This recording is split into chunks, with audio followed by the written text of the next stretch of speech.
असहाब काफ का मामला जब ये पेश आया, एक तरफ ईमान है, दूसरी तरफ जालिम बादशाह है। अगर अपने ईमान का इजहार ही करते हैं तो वो जान और जो है वो जोखिम में डालने की बात है, और जान के लाले पड़ जाने हैं और सूली दिया जाना है। एक तरफ ये खतरा है, लेकिन दूसरी तरफ ईमान का तकाजा है कि वो अपना इजहार हक करें, सच्ची बात कहें, जिस बात को सही समझते हैं उसे डंके की चोट पे करें। लिहाजा जब वो बादशाह के सामने पेश किए जाते हैं तो कुरान मजीद उसका नक्शा खींचता है। सूरह काफ में जैसे बयान हुआ, इन्नहुम फित्यतुन, वो चंद नौजवान थे, आमनू बिरब्बिहिम, अपने रब पर ईमान ले आए थे, फज़िदनाहुम हुदा, तो हमने उनकी हिदायत में इजाफा कर दिया, वरबतना अला कुलूबिहिम, और उनके दिलों को मजबूत कर दिया। इस कामों, जब वो खड़े हुए बादशाह के सामने, कालू रब्बुना रब्बुस समावाति वल अर्द, उन्होंने कहा हमारा रब वो है जो आसमानों और जमीन का रब है। इसका मतलब समझे, तुम हमारे रब नहीं हो, हम तुम्हारी नहीं मानेंगे, हम तो उसकी मानेंगे जो आसमानों और जमीन का रब है। रब्बुना रब्बुस समावाति वल अर्द वलन नदुआ मिन दूनिही इलाहन, उसके सिवा हरगिज हम किसी माबूद को नहीं पुकारेंगे, किसी को मुश्किल कुशा नहीं समझेंगे, किसी को हाजित रवा नहीं समझेंगे, किसी को अपना काम बनाने वाला नहीं समझेंगे, किसी पर भरोसा नहीं रखेंगे, किसी से उम्मीद नहीं बांधेंगे। वलन नदुआ मिन दूनिही इलाहन लक़द कुलना इज़न शतता, अगर हम ऐसी बात करेंगे तो बड़ी नादानी की बात होगी, बड़ी बेवकूफ़ी की बात होगी, बड़ी हमाकत की बात होगी अगर हम ये करेंगे।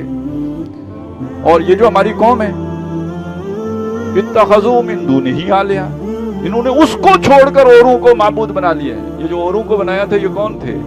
उस बादशाह के माबूद भी तो थे ना, उनमें खुद बादशाह भी शामिल था। ये जो हमारी कौम है जिनको इन्होंने माबूद बनाया है, लौला यातूना अलैहिम बिसुल्तानिम बय्यिन, उस पर कोई वाज़ेह दलील लेके क्यों नहीं आते?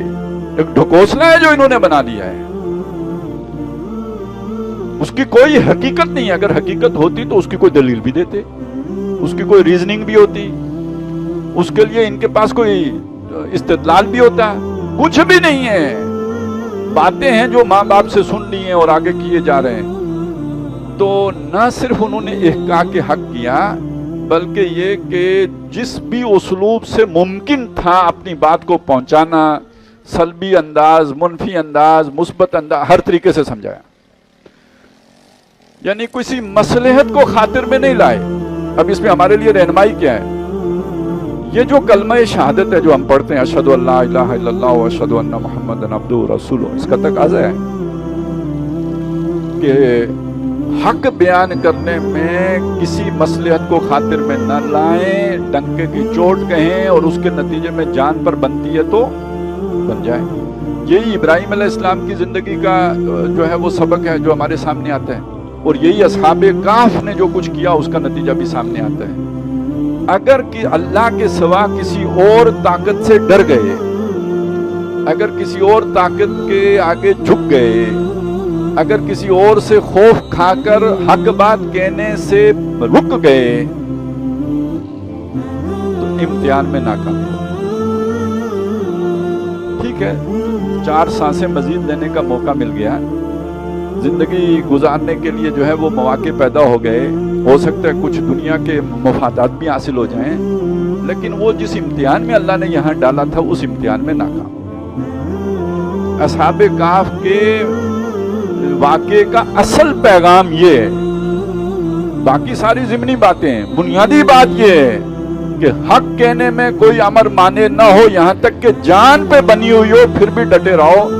ये करोगे तो अल्लाह मदद करेगा, फिर अल्लाह ताला आपको गार में 300 साल तक सुलाए भी रखेगा, आपकी करवटें भी बदलते रहेगा, और आपको दोबारा जो है उठा के बाजार में ले भी आएगा, आपके लिए अच्छे खाने का भी बंदोबस्त कर देगा। लेकिन ये सब बाद में होगा, पहले आपको डटना पड़ेगा।